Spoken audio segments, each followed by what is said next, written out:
is Roger Gonzalez, second child of Victorino and Tina Gonzalez. And I just want to thank everybody here and everybody online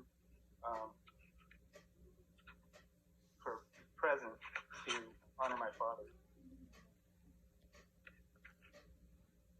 Growing up, outside of reciting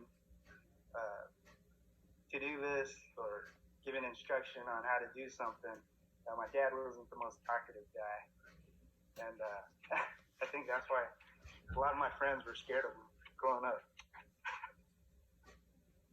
But my dad was a doer, and his actions spoke louder than words.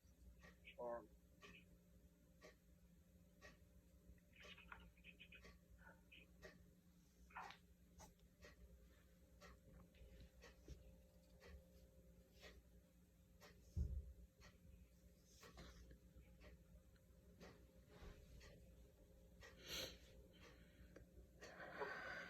there was always purpose in what he did and what he said.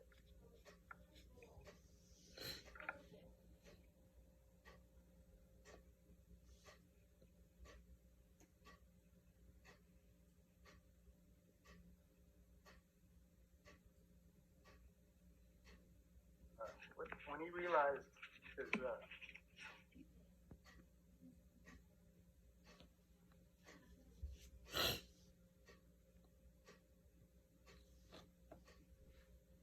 last bout of cancer was terminal, he became more reflective of himself, of the family.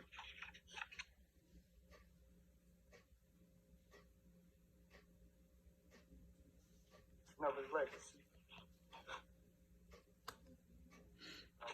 He said he couldn't do the routine things that he normally did for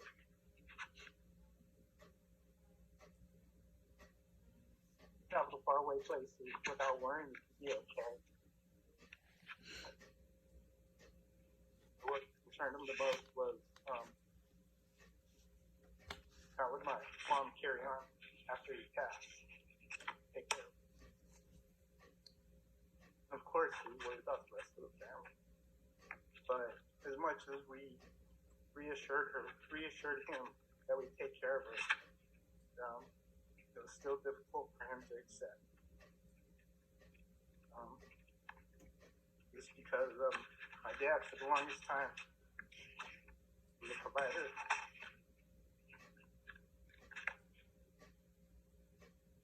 And protector of the family.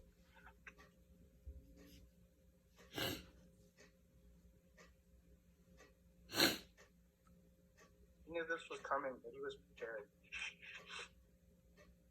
He always stressed having a plan. Backup plan. Backup to the backup plan. How do you think I survived so many careers?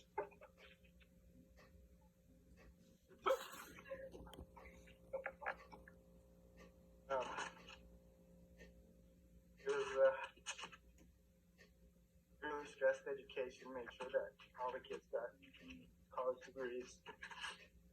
But he also wanted to make sure that we were successful in what we did.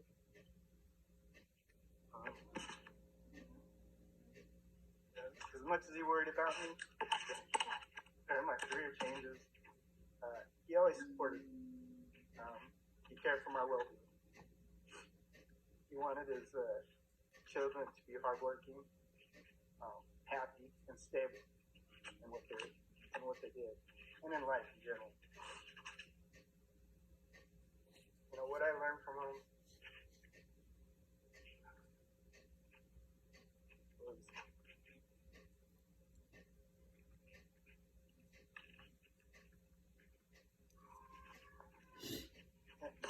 inner strength. In his last days, when we were taking care of him,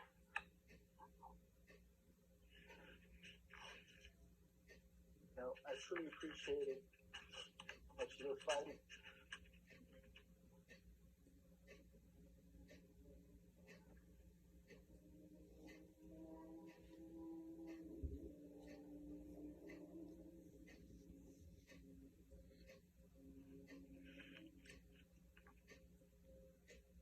with cancer. On and off, 20 years. We're lucky to have him as long as we did.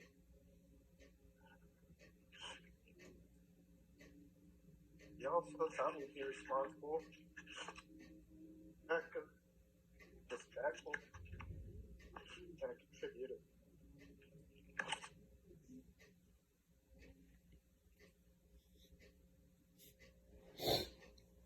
Although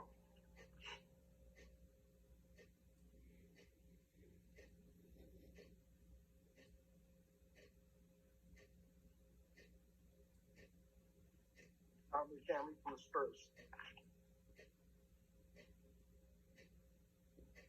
We come together in good times and bad times.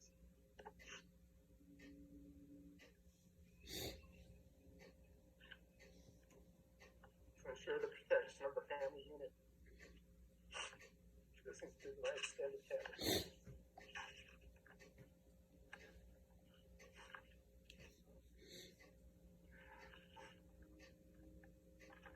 When his first grandchild, Mila, was born,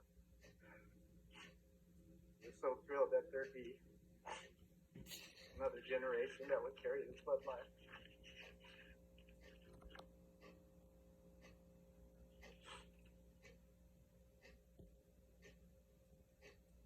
Appreciate all of you for taking the time to remember my dad. Give me an opportunity to be a little bit more about him. He'll be remembered as a loving father, husband, a doting grandfather. And I'm sure he's looking down from heaven, smiling at us, and honored that you cared enough to remember him. Rest in peace.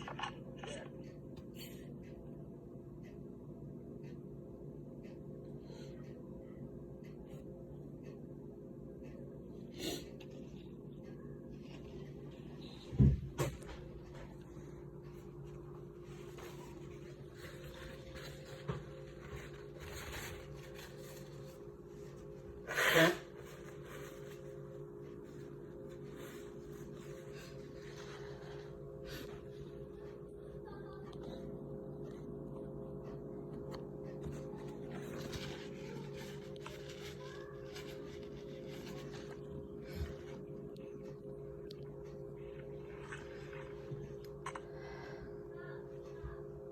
Thanks for everybody that's here today, as well online for the viewing.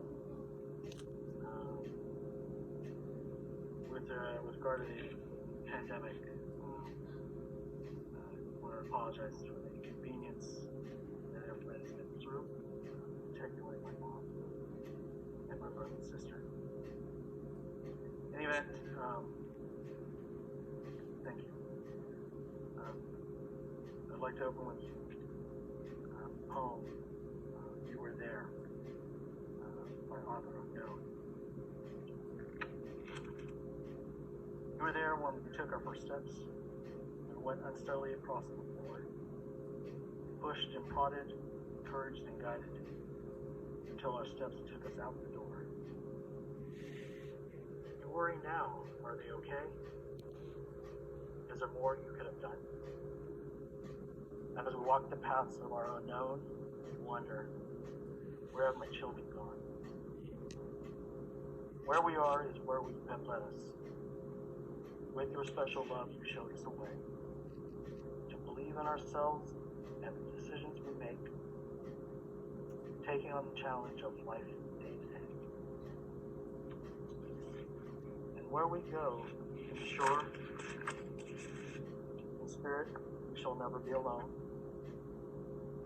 For where you are is what matters most to us, because to us that will always be home.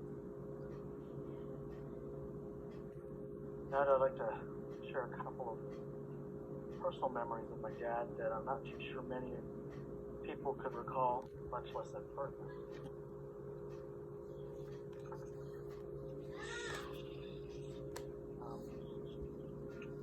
So many memories, and it's hard to choose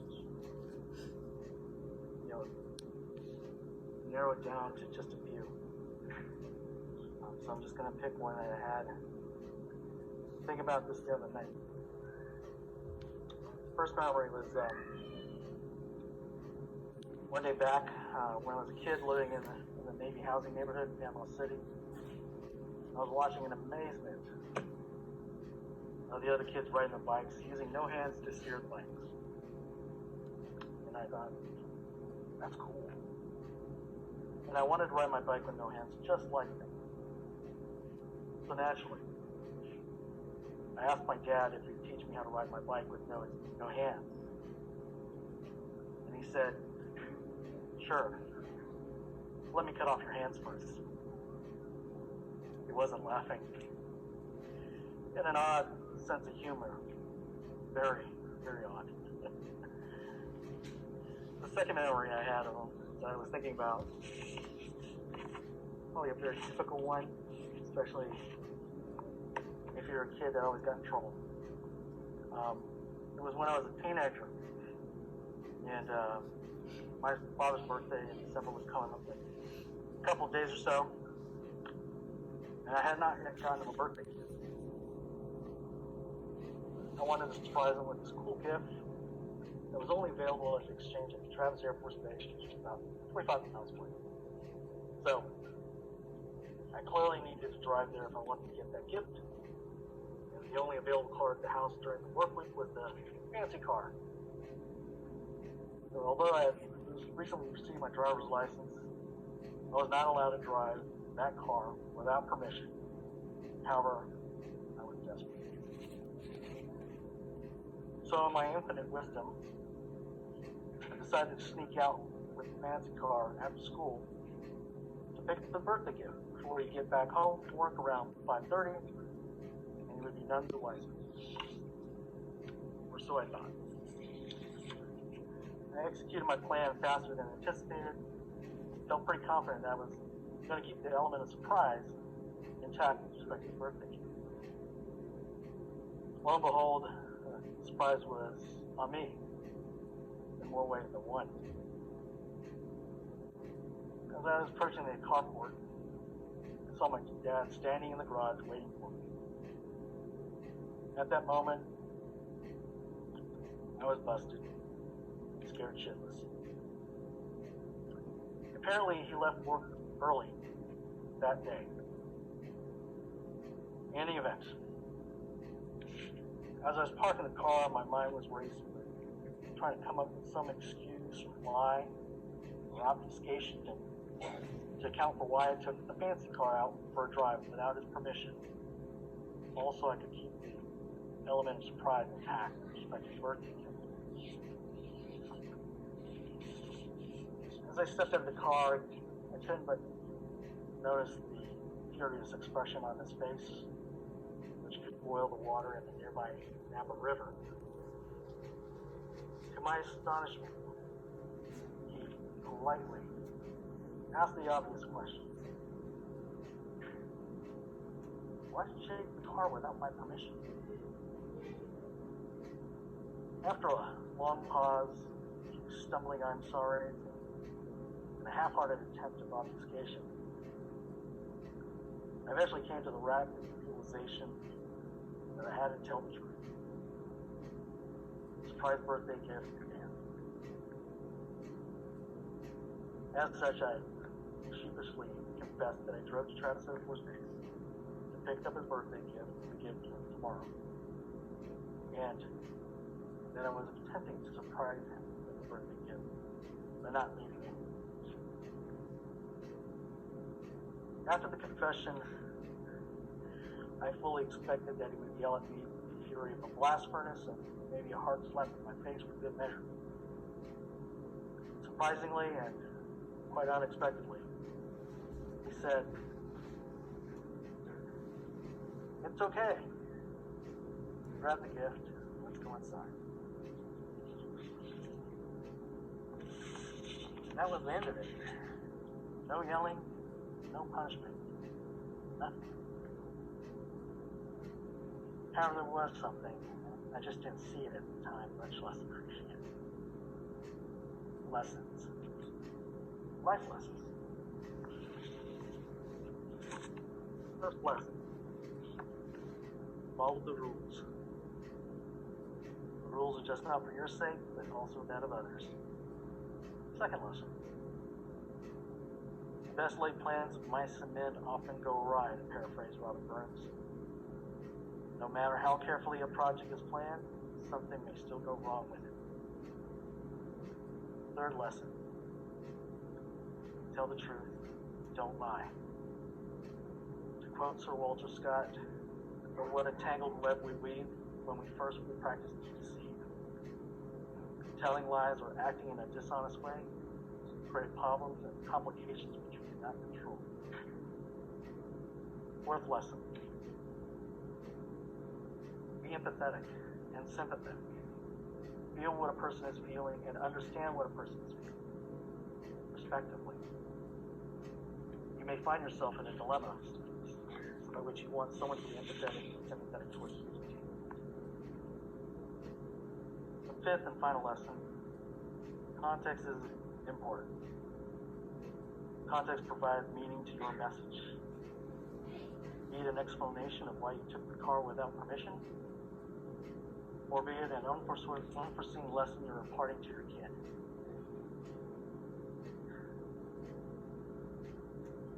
As it turns out, the older I get, the smarter my dad becomes.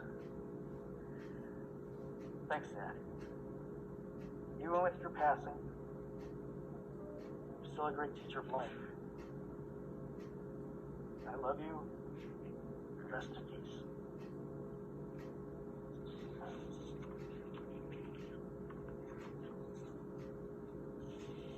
And